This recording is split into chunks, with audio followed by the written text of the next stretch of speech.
तो रैली में कहते कि अगर हम बेईमानी किए हैं, हम घोटाला किए हैं, तो हमको उठा के अभी तक जेल में क्यों नहीं डाले, कोर्ट में केस क्यों नहीं चलवा पाए। अब कोर्ट कह रहा है कि भाई केस चलना चाहिए, तो कह रहे हैं कि अभी चुनाव है इसलिए को हो रहा है। शोले का सिक्का है इनके पास, उछालेंगे हर बार यही जीतेंगे तर्क में। लालू परिवार ने इसे बीजेपी की साजिश बता दी है, लेकिन यह राजनीति अपनी जगह और कोर्ट केस अपनी जगह है बॉस।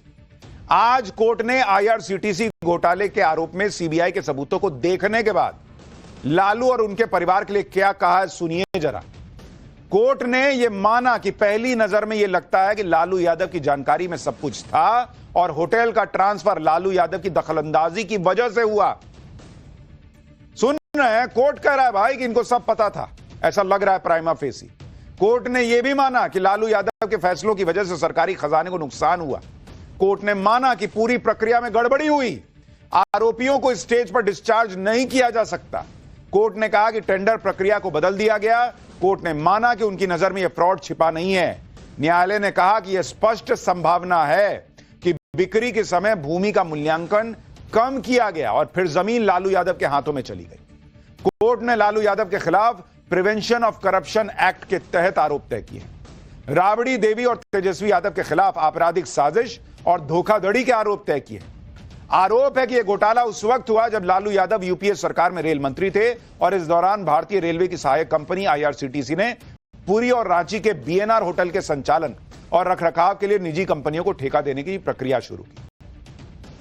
सीबीआई के मुताबिक इस टेंडर प्रक्रिया में कथित रूप से हेराफेरी हुई, जिससे सुजाता होटल्स प्राइवेट लिमिटेड नाम की कंपनी को ठेका मिल सके।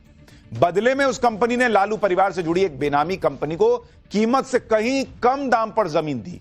यह जमीन कथित तौर पर राबड़ी देवी और तेजस्वी यादव से जुड़ी कंपनियों के नाम ट्रांसफर कराई गई थी। अब इसी मामले में मामला कोर्ट में है और कोर्ट कह रहा है प्राइमा फेसी लग रहा है बॉस कि यह सब हुआ है। अब देखते हैं चलेगा केस तो क्या होता है, लेकिन कोर्ट कह रहा है ना भाई, एक नजर में तो लग रहा है कि सबूत है मामला चलाने लायक। सारे सबूतों को देखने के बाद कोर्ट ने लालू यादव के परिवार पर आरोप तय किए, लेकिन कांग्रेस के नेता अभी भी लालू यादव का बचाव करने में लगे क्योंकि वहां सेटिंग गेटिंग है। कांग्रेस के नेता कोर्ट के फैसले की टाइमिंग पर सवाल उठा रहे हैं, सुनिए एक बार। और कोर्ट मैनेज्ड है, दबाव में तो है ही है कोर्ट। और जब भारतीय जनता पार्टी के प्रवक्ता को हाई कोर्ट का जज बनाया जा सकता तो समझा जा सकता कि अदालतें कितने दबाव में हैं। लालू यादव जी सामाजिक न्याय की लड़ाई लड़ रहे हैं और सामाजिक न्याय के ठीक विरोध में बीजेपी है, क्योंकि दलितों पिछड़ों की आवाज है, इसलिए लालू यादव जी के परिवार को परेशान किया जा रहा। तो अभी दोषी नहीं है, न वो न उसमें शामिल कोई, पर एक चीज तो है, टाइमिंग दोषी है। न्यायालय के प्रति मेरा भरपूर सम्मान, पर न्यायालय के संज्ञान में ये नहीं है कि वहां 11 तारीख को द्वितीय चरण के मतदान है और उसके बाद आपने ये लगाई इतने दिन से। नवंबर में 11 नवंबर को मतदान होना है, पहले चरण में उसके पहले होना है, और आप आज चार्जशीट फ्रेम कर रहे हैं। यानी इनके हिसाब से अदालतों को इलेक्शन कमीशन से बात करके तब काम करना चाहिए कि अच्छा आप चुनाव घोषित कर दिए तो अच्छा चार्जशीट फ्रेम नहीं हो सकता, आरोप तय नहीं हो सकते, अब एक काम करते इलेक्शन के बाद करेंगे। ऐसा चलेगा क्या? और आप सोचिए बॉस, जो लोग अभी सुप्रीम कोर्ट में जूता फेंक दिया गया था उसमें बड़े आहत हुए कि अरे बाप रे बाप ऐसा हो गया, जूता चल गया। ठीक है, आहत हो गए, अच्छी बात है, होना भी चाहिए। लेकिन आज जब इनका मूड कर रहा है तो बोल रहे हैं ना उदित राज कि जुडिशरी कॉम्प्रोमाइज्ड है। यह अदालत का अपमान नहीं होता जब आप कहते हैं कि जुडिशरी दबाव में काम कर रही है, जुडिशरी कॉम्प्रोमाइज्ड है। आपका जब मन करे अपने हिसाब से बोल दीजिए कि ये मतलब जुडिशरी जो है वो सरकार के हिसाब से चल रही है। ये जुडिशरी का अपमान नहीं है, ये जज का अपमान नहीं है। आईआरसीटीसी केस में सुनवाई करते हुए आज कोर्ट ने लालू यादव के परिवार को भी अपना पक्ष रखने का मौका दिया। कोर्ट ने लालू प्रसाद यादव से पूछा कि क्या वो आरोप स्वीकार करते हैं, गिल्टी प्लीड करते हैं या ट्रायल का सामना करेंगे। इस पर लालू यादव ने कहा कि वो अपने ऊपर लगे आरोपों को स्वीकार नहीं करते। लालू यादव आज जब दिल्ली के राउज एवेन्यू कोर्ट में पेश हुए तो वो व्हील चेयर पर आए थे। सेहत का हवाला देकर ही लालू यादव चारा घोटाले में जमानत पर है। लेकिन सवाल तब उठने लगे जब कोर्ट में पेशी से पहले लालू यादव सुबह सुबह दिल्ली में सैर करते दिखे। इस दौरान वो बिना सहारे के आराम से चल रहे थे। इसी को लेकर बीजेपी सवाल उठा रही है। सोशल मीडिया पे लोग लिख रहे हैं कि सुबह मॉर्निंग वॉक करने के लिए उनको सहारा नहीं लग रहा है। अब कोर्ट में जाते हैं तो व्हील चेयर पे जाते हैं बॉस। बीजेपी सवाल उठा रही है कि लालू यादव की व्हील चेयर पर दया बटोरने की कोशिश हुई नाकाम। कोर्ट ने कहा ड्रामा नहीं, अब ट्रायल होगा। यह बीजेपी कह रही है। देखिए, लालू यादव के परिवार को झटके पर झटके लग रहे हैं और मुसीबत की लिस्ट यहीं खत्म नहीं होती। लालू यादव का परिवार सिर्फ आईआरसीटीसी घोटाले में ही नहीं बल्कि लैंड फॉर जॉब स्कैम में भी फंसा हुआ है। यह केस जमीन के बदले नौकरी दिलाने के घोटाले से जुड़ा है। इस मामले में लालू प्रसाद यादव, राबड़ी देवी और तेजस्वी यादव के खिलाफ आरोप तय करने को लेकर राउज एवेन्यू कोर्ट में आज की सुनवाई टल गई। इस मामले में सुनवाई 10 नवंबर को होगी। आरोप है कि लालू यादव ने रेल मंत्री रहते हुए रेलवे में नौकरी के बदले जमीन ले ली और जमीन को अपने परिवार वालों को ट्रांसफर कर दिया। यानी लालू यादव के परिवार की मुश्किलें और बढ़ने वाली हैं। अच्छा, जब आज एक दूसरे मामले में आरोप तय करने की सुनवाई टल गई, उस पर नहीं बोल रहे हैं कि अरे वो टल गई, इसका मतलब कोर्ट हमारे साथ होना चाहिए, इनके साथ होना चाहिए। फिर इनके लॉजिक के हिसाब से तो आरोप तय कर दिया तो बीजेपी के साथ है, नहीं किया तो इनके साथ होना चाहिए। फिर तो देखिए, बीजेपी ने लालू परिवार को घेर लिया है। यही सब जो ये लोग बोलते हैं इसको लेकर। कहा कि तेजस्वी बाबू तो बिहार बदलने आए थे, लेकिन 420 का आरोप लगवा लिया। चले हैं तेजस्वी बाबू बिहार बदलने और 420 का आरोप तय कराकर अपने खिलाफ। रेलवे के होटल में भी भ्रष्टाचार, उसके अलॉटमेंट में। कितनी भूख है, कितना लूटेंगे लालू प्रसाद उनके परिवार। इधर दिल्ली में लालू यादव के परिवार पर बड़ी मुसीबत आ गई। उधर लालू यादव के बड़े बेटे तेज प्रताप यादव ने आज ही बिहार चुनाव में नई सनसनी मचा दी। उनकी पार्टी जनशक्ति जनता दल ने विधानसभा चुनाव के लिए 21 उम्मीदवारों की लिस्ट जारी कर दी। तेज प्रताप यादव खुद महुआ सीट से चुनाव लड़ेंगे। महुआ वो सीट है जहां तेज प्रताप पहले भी विधायक रह चुके हैं। महुआ सीट पर तेज प्रताप यादव के उतरने से इंडी गठबंधन के लिए मुसीबत बढ़ गई, क्योंकि तेज प्रताप यादव तो आरजेडी का ही वोट काटेंगे। लालू परिवार के लिए आफत यह भी है कि चुनाव सिर पर है और उनके परिवार की मुसीबतें ही खत्म नहीं हो रही। और सिर्फ परिवार ही नहीं, गठबंधन भी फंसा हुआ है। इंडी गठबंधन की सीट शेयरिंग हो नहीं पा रही। उधर इंडी गठबंधन के नेता राहुल गांधी बिहार चुनाव का कोई लोड ही नहीं ले रहे। पहले राहुल गांधी लंबी विदेशी छुट्टी पे चले गए, अब लौटे हैं तो कल उनका चंडीगढ़ जाने का कार्यक्रम है। यानी जब बिहार में चुनाव परवान नहीं चढ़ा था तब वो रोड शो कर रहे थे, अब जब परवान चढ़ गया तो वो अलग रोड पे चल रहे हैं, घूम रहे हैं। इसी को लेकर बीजेपी आरोप लगा रही है कि राहुल गांधी तो बिहार चुनाव में कुछ इंटरेस्ट ही नहीं ले रहे हैं। बीजेपी कह रही है कि राहुल गांधी 15 दिन की छुट्टी के बाद विदेश से लौट आए, लेकिन आप उनकी प्राथमिकताएं देखिए।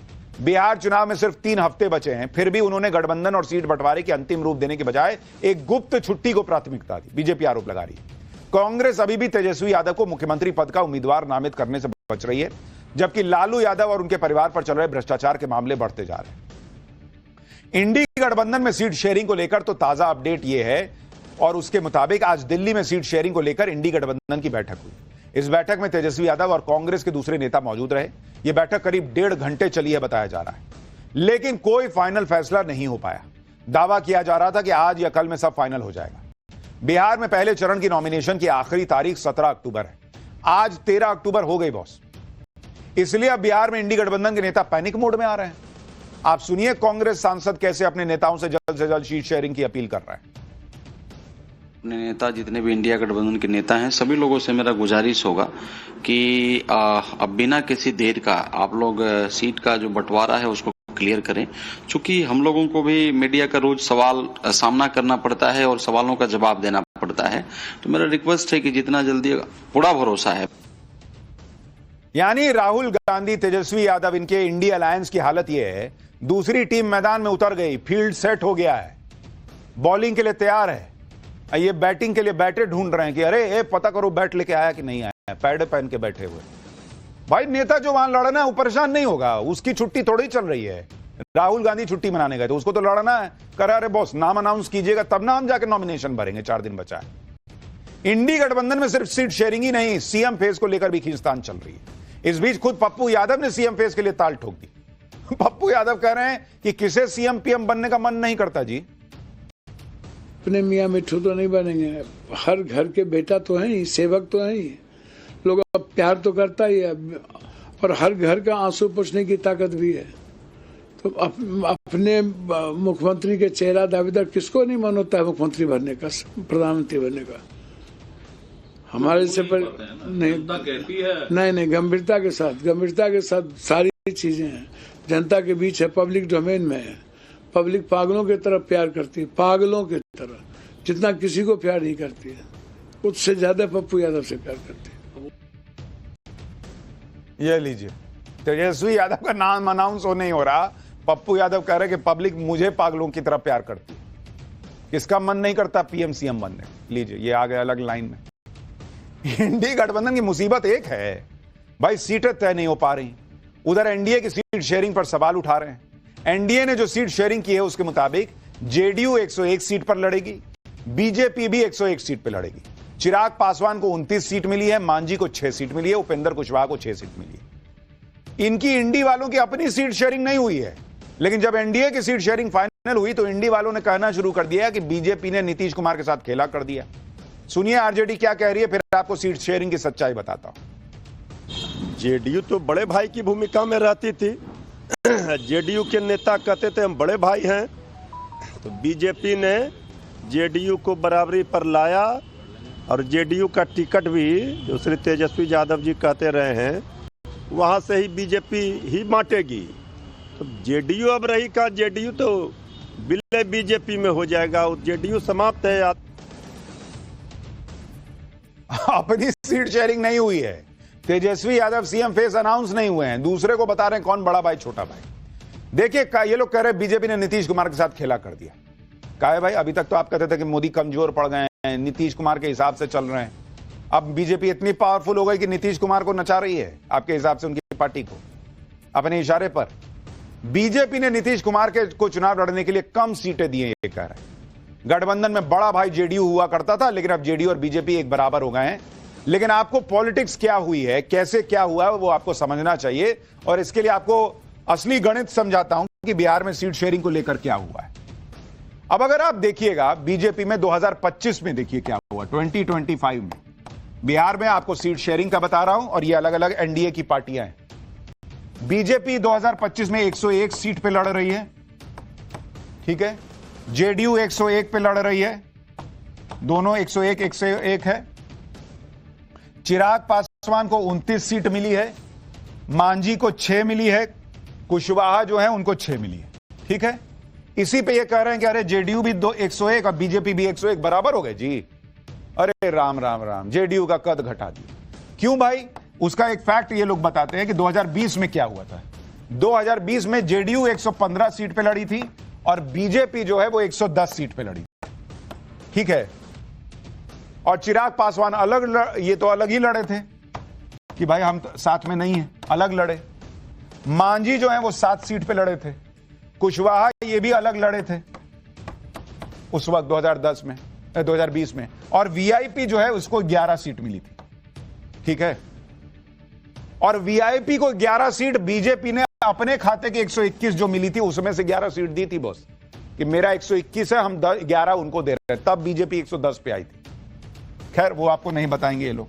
2010 में देखिए, 2015 में तो बीजेपी जेडीयू अलग अलग लड़े थे। 2010 में क्या हुआ था, तब जेडीयू जो है वो 141 सीट पे लड़ी थी, बीजेपी 102 पे लड़ी थी।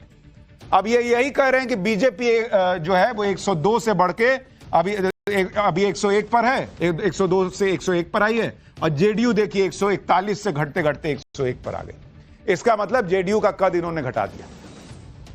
पॉलिटिक्स ऐसे है बॉस कि 2 + 2 जोड़े तो 4। इसमें समझने वाली बात देखिए, 2014 में नरेंद्र मोदी के आने से पहले बिहार में बीजेपी जेडीयू की जूनियर पार्टनर थी। इस हिसाब से जेडीयू को ज्यादा सीटें लड़ने को मिला करती थी। लेकिन आज की डेट में बीजेपी एनडीए में बिहार की सबसे बड़ी पार्टी है बॉस। सबसे अच्छा स्ट्राइक रेट है बीजेपी का। 2020 में बीजेपी 110 सीटों पर लड़ी थी और 74 सीटें उसने जीती थी, जबकि जेडीयू 115 पे लड़ी और मात्र 43 सीट जीती। यानी बीजेपी का स्ट्राइक रेट 67% था और जेडीयू का 37% था बॉस। इसके बावजूद बीजेपी ने गठबंधन धर्म निभाया और नीतीश कुमार को अपने से 1 सीट कम नहीं दी। भाई किसी का 67% का स्ट्राइक रेट है, किसी का 37% का है, उसके बावजूद आप बराबर सीट दे रहे हैं। ये तो उसको सम्मान दे रहे हैं। नीतीश कुमार का भी घाटा नहीं है क्योंकि स्ट्राइक रेट कम होने के बावजूद जेडीयू को बीजेपी के बराबर सीटें मिली।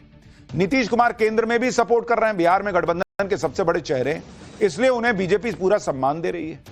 तबीयत कैसी भी हो, उनको सीएम फेस प्रोजेक्ट कर रही है। इसलिए यह कहना कि बीजेपी ने नीतीश कुमार के साथ कोई खेला किया, वो सही नहीं है। बीजेपी ने नीतीश कुमार को नुकसान उठाने से बचाया सो अलग, क्योंकि सीट शेयरिंग में बीजेपी ने दूसरे अहम सहयोगियों को साधा, जैसे चिराग पासवान ने 2020 में अकेले चुनाव लड़कर जेडीयू को सबसे ज्यादा नुकसान किया था। जेडीयू चिराग की वजह से 33 सीटें हार गई थी, जबकि बीजेपी को सिर्फ 2 सीट का नुकसान हुआ था।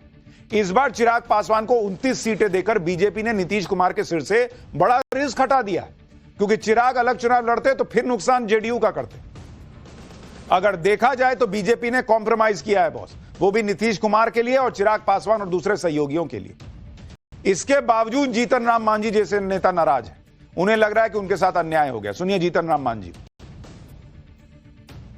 इन ईमानदारी से काम किया है, आज अन्याय मेरे साथ हुआ है, मैं मानता हूं, लेकिन हम नरेंद्र मोदी के नेतृत्व में विश्वास करते हैं और यहाँ के जो एनडीए के लोगों ने जो फैसला किया है उसको मैं शिरोधार्य करता हूं। खैर, चुनाव है तो धूम धड़ाका तो होता रहेगा, लेकिन पाठशाला में अब अगला चैप्टर